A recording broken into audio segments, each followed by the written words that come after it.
అయితే నా జీవితంలో జరిగినటువంటి ఒక సంఘటనను మీకు చెప్తాను.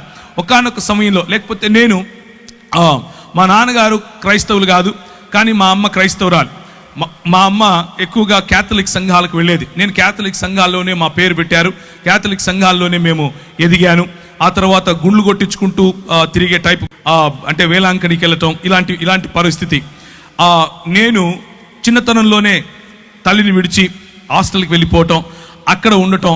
ఆ తర్వాత 10వ తరగతి మా ఊరు కడప, మా ఊరికి తిరిగి రావటం. ఆ ఊరిలో భయంకరమైనటువంటి అల్లరి, భయంకరమైనటువంటి గొడవలు, భయంకరమైనటువంటి ఫ్యాక్షనిజంలో పడిపోవటం. అలా పడిపోయిన తర్వాత ప్రభువు నన్ను రక్షించటం, నీవు లోకమునకు వెలుగై ఉన్నావు అన్నటువంటి మాట చేత నా జీవితాన్ని మార్చటం. ఒకానొక సమయంలో మరి కోల్పోయినటువంటి సంబంధాల కారణంగా నేను దుఃఖిస్తూ ఉన్న సమయంలో ఒక వ్యక్తి నన్ను సంఘానికి తీసుకుని వెళ్ళటం, లేకపోతే ఒక యూత్ మీటింగ్కి తీసుకుని వెళ్ళటం. అక్కడ నేను ప్రభువును తెలుసుకోవటం, నీవు లోకానికి వెలుగై ఉన్నావు అన్న విషయాన్ని ఆయన గుర్తు చేసి ఆయన నా జీవితంలో రక్షణ సువార్తను, నా జీవితంలో దేవుని రాజ్య సువార్తను ఆయన నాటినప్పుడు నా జీవితం మారిపోయింది.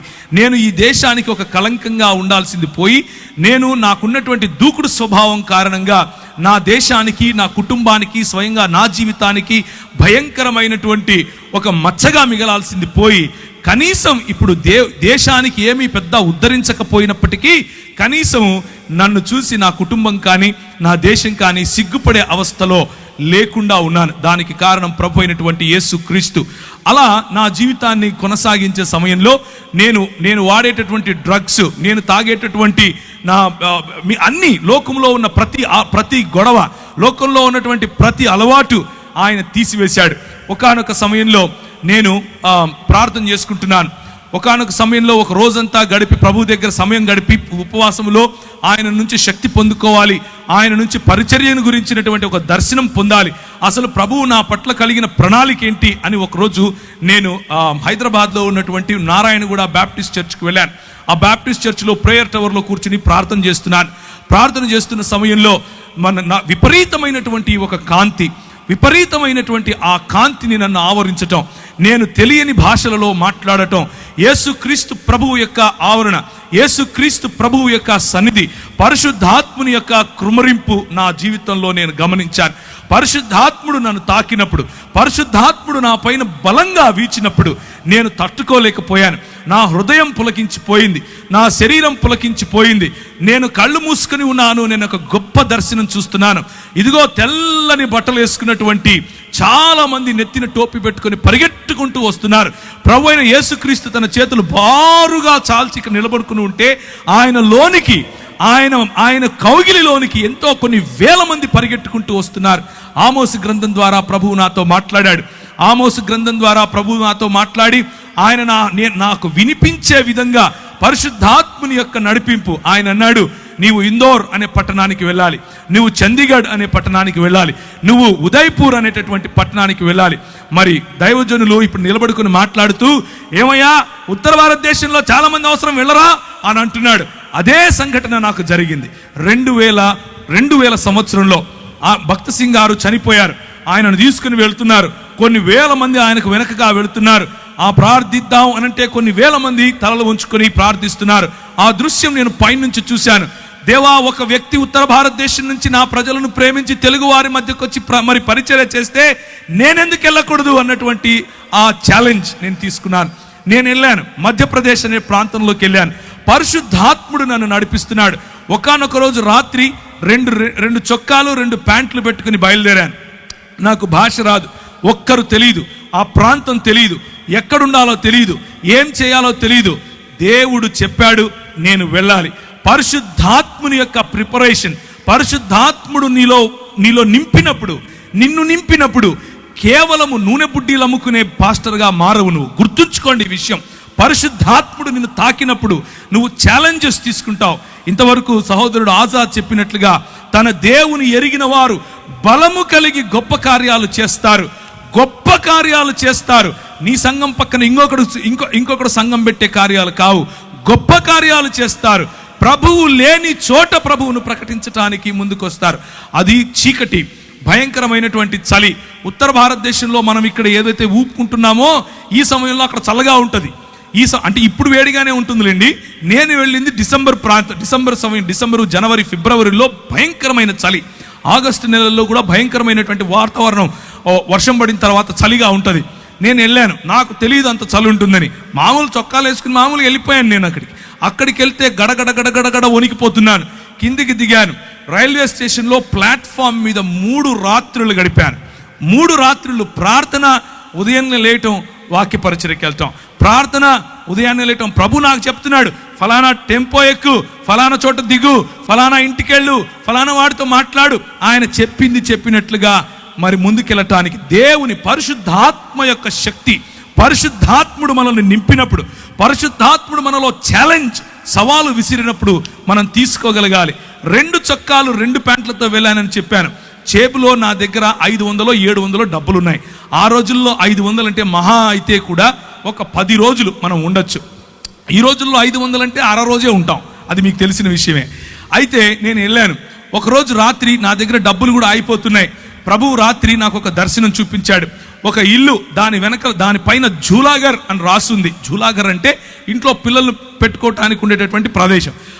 ఆ ఇల్లు నాకు కనిపించింది. లోపల ఒక రూమ్ చూపించాడు. ఒక చైరు, ఒక బల్ల, దాని మీద ఒక గ్లాసు, దాంట్లో అంటే చెంబు, దాంట్లో నీరు, ఒక కాట్ అంటే ఒక మంచం. ఆ మంచం మీద మంచి పరుపు, గళ్ళగా ఉండేటటువంటి ఒక బెడ్షీట్. ఇది నాకు కనిపించింది. రాత్రి ఆ దర్శనం చూశాను. ఉదయం పరిశుద్ధాత్ముడు నడిపిస్తున్నట్లుగా నడుస్తున్నాను. పరిశుద్ధాత్ముడు నాకు చెప్పినట్లుగా ఏ డైరెక్షన్లో, ఏ దిశగా నేను వెళ్ళాలో ఆ దిశగా వెళుతున్నాను. 2.5-3 కిలోమీటర్లు నడుస్తూ దేవుని పరిచర్య, వాక్యం. నాకు వచ్చి రాని హిందీ ఏం చేస్తాం, ఏదొస్తే అది మూగ సైగలు అనుకోండి, మాట్లాడుతూ ప్రజలకు చెప్పుకుంటూ వెళ్ళాను. ఒక చోట ప్రభు దిగమన్నాడు. దిగి చూస్తే ఎదురుగా అదే ఇల్లు కనిపిస్తోంది. దేవునికి స్తోత్రం కలుగును గాక. ఆ ఇంటికి వెళ్ళి తలుపు తట్టు అన్నాడు. నేను ఆ ఇంటికి వెళ్ళి తలుపు తట్టాను. అది జైన్లు ఉండేటటువంటి ఇండ్లు. అంటే ఆ ఇంట్లో వాళ్ళు జైన మతాన్ని వాళ్ళు అనుసరిస్తారు. ఆమె వచ్చి ఏం కావాలి అని అడిగింది, హిందీలో, తెలుగులో కాదు. నాకు ఏం లేదండి, రూమ్ కావాలి అని అడిగాను. అవునా అని పైనుంచి కిందికి చూసి, పైన ఒక రూమ్ ఉంది, చూసుకోపో అంది.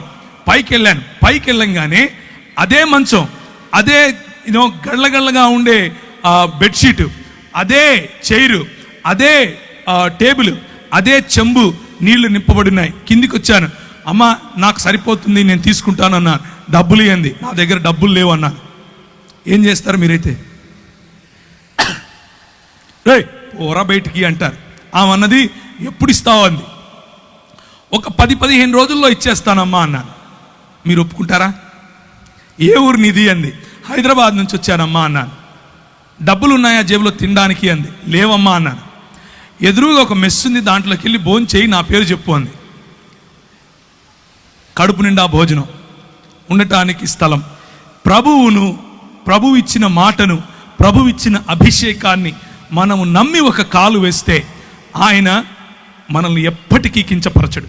11 సంవత్సరాలు అదే ఊరిలో ఉన్నాను.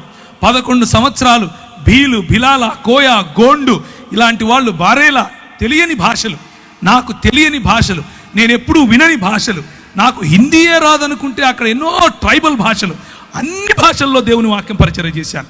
భాషల వరము ప్రభు ఇస్తాడు. దేవునికి స్తోత్రం కలుగును గాక. భాషల వరం ఇస్తాడు. చేతులు వేసి ప్రార్థించినప్పుడు స్వస్థతలు చేస్తాడు. ఇవన్నీ ఎప్పుడు చేస్తాడంటే, ఇక్కడ మగపిల్లలు పుట్టడం కోసం ప్రార్థన చేస్తాను అని మా ఊర్లో ఒక ఆయన బోర్డు పెట్టాడు, హైదరాబాద్లో. అట్లా బోర్డు పెట్టుకొని యేసు ప్రభువును అమ్ముకునే పరిచర్య కాదు, యేసు ప్రభువును నమ్ముకునే పరిచర్య. దేవునికి స్తోత్రం కలుగును గాక. యేసు క్రీస్తు రాజ్యమును ప్రకటించే పరిచర్య. నేను వెళ్ళాను. నాకు అప్పుడు కరెక్ట్గా ఇప్పుడు నాకు 21 సంవత్సరం. ఊరు తెలియదు, ఏం తెలియదు. అదే ఊరిలో 11 సంవత్సరాలు. నేను 2011లో తిరిగి హైదరాబాద్కు తిరిగి వచ్చాను. నేను వెళ్ళేటప్పుడు ఎడ్వర్డ్ అన్న నాకు తెలుసు, నేను వచ్చిన తర్వాత ఎడ్వర్డ్ అన్న నాకు తెలుసు. కానీ అక్కడ ఉన్న 11 సంవత్సరాలలో ప్రభువు నన్ను వాడుకున్నటువంటి పద్ధతి, అక్కడ ఉన్న 11 సంవత్సరాల్లో నా చదువును ఆశీర్వదించాడు. నేను MBA ఇన్ ఇంటర్నేషనల్ బిజినెస్ అన్న కోర్స్ చదివాను. చదివిన తర్వాత ఎన్నో దేశాలు నన్ను ప్రభువు తిప్పాడు. తిరిగిన అన్ని దేశాల్లో ప్రభు పరిచర్యలో వాడుకున్నాడు. అంత మాత్రమే కాదు, ఈ చెప్పిన తెగలు, ట్రైబల్ మధ్య ప్రభు వాడుకున్నాడు. అన్నిటికంటే ముఖ్యంగా నాకు చూపించిన దర్శనం, ముస్లిముల మధ్య నీతో వాడుకుంటాను అని చెప్పాడు. ముస్లిముల మధ్య వాడుకున్నాడు. నేను వెళ్ళినప్పుడు 6 మంది, ఒక్క వ్యక్తి ప్రభువుని నమ్ముకోవటానికి 5 ఏండ్లు పట్టింది. ఆ తర్వాత 6 మంది 6 సంవత్సరాలు నాతో వాగ్వివాదం చేస్తూ వచ్చారు. నువ్వేంది, నువ్వు ఈ కథ ఏంది, నేను చూసుకుంటామన్నారు. ఆర్ఎస్ఎస్ వాళ్ళు, విహెచ్పి వాళ్ళు నాకు ఈమెయిల్ రాసేవాళ్ళు. నువ్వు ఏ మార్గం గుండా వెళ్తున్నావో మాకు తెలుసు, నువ్వు ఎట్లొస్తావో మాకు తెలుసు, నువ్వు ఎప్పుడు ఇంటికి చేరకుండా ఎప్పుడు సస్తావో కూడా నీకు తెలియకుండా చేస్తాం అని అనేవారు. ఇలాంటి పరిస్థితులు. అక్కడ నువ్వు వెళ్ళి సాక్షి జీవితం అనంటే ఏంటి అనంటే, అక్కడ నువ్వు వెళ్ళి క్రైస్తవుడిని అని చెప్పుకుంటే చాలు తన్నుతారు. క్రైస్తవుడిని అని చెప్పుకుంటే చాలు చెప్పుతో కొడతారు.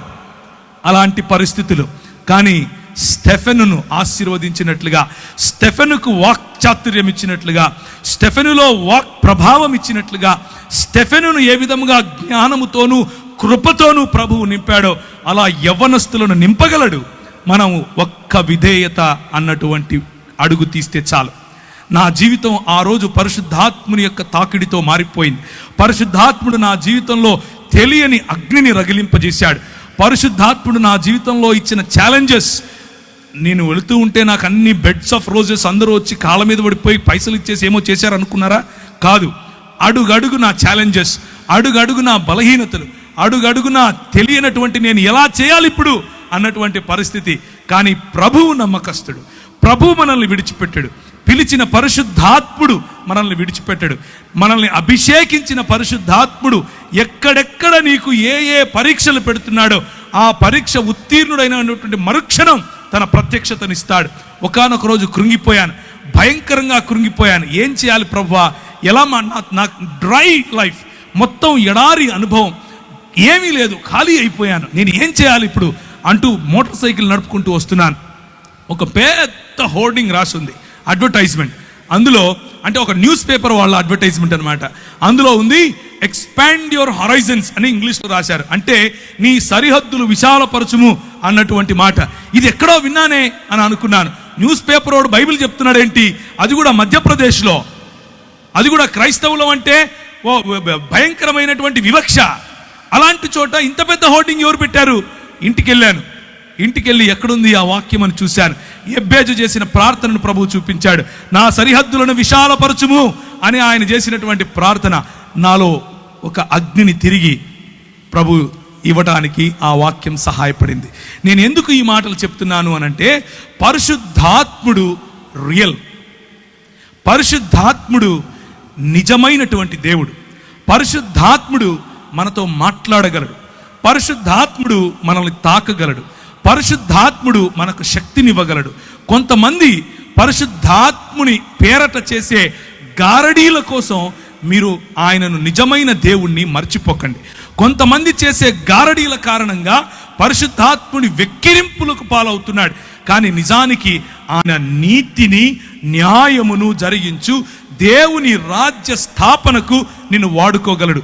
ఒకానొక రోజు 2003 నుంచి 2005 ప్రాంతాల్లో రాజస్థాన్ మరియు మధ్యప్రదేశ్ బార్డర్స్లో కొన్ని ఊర్లు ఉన్నాయి. నీమచ్, మందసౌర్ అనే ఊర్లు. ఆ ఊర్లలోకి మమ్మల్ని ప్రభువు నడిపించాడు. అక్కడ ఉన్నటువంటి అతి ప్రాముఖ్యమైన సమస్య ఏమిటి అని అంటే, ప్రజలు వాళ్ళ ఇంట్లో ఆడపిల్ల పుడితే చాలా సంతోషిస్తారు, గంతులు వేస్తారు, నాట్యాలు చేస్తారు. ఎందుకబ్బా అని అనుకుంటే, దేవి పుట్టింది మా ఇంట్లో, దేవి పుట్టింది అని అంటారు. ఏంటి ఇంతకు దేవి పుట్టింది అంటున్నారు? ఇంతకు మంచి సంస్కృతి ఎక్కడి నుంచి వచ్చింది వీళ్ళకి మన దేశంలో అని అనుకున్నాం. కానీ నిజమేంట్రా అని చూస్తే, ఆ అమ్మాయి 12 ఏళ్ళు వచ్చిన తరువాత, మొట్టమొదటిసారి పుష్పవతి అయిన తరువాత వాళ్ళ సొంత నాన్న, వాళ్ళ సొంత అన్న పోయి వీళ్ళ మధ్యలో పింపులుగా పనిచేసి, అంటే బడవలుగా పనిచేసి ప్రజలను, కస్టమర్లను పట్టుకొస్తారు ఈ అమ్మాయికి. ఇది ఆ సంస్కృతి, ఈ విష సంస్కృతి. ఏంటి ఈ విష సంస్కృతి అని అంటే, నువ్వు ఈ కులంలో పుట్టావు, నీ పనే నీ ఒళ్ళు అమ్ముకోవటం, 12 ఏళ్ళు దాటంగానే నీ ఒళ్ళు అమ్ముకొని తీరాలి అని చెప్పి నేర్పించినటువంటి సంస్కృతి. ఆ సంస్కృతిలో మేము అక్కడ ఉన్నటువంటి గవర్నమెంట్ అధికారుల దగ్గరికి వెళ్ళాం, కొంతమందిని కలిసి.